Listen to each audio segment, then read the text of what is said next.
Hi friends, today we'll talk about how to fix or how to solve your LinkedIn problem. To know how to fix or how to solve your LinkedIn problem, you should just go to settings. Here in this page, we click apps, default apps, app settings. Then this list will enter to the window of LinkedIn app and we click here.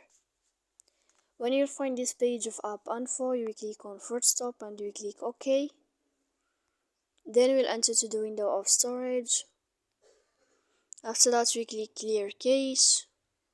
Don't click clear data because that can cause you errors in your app. And in the end of all these steps, then you can turn off your Wi-Fi and you can wait a moment to turn on your Wi-Fi again. So please don't forget to support us by like and subscribe.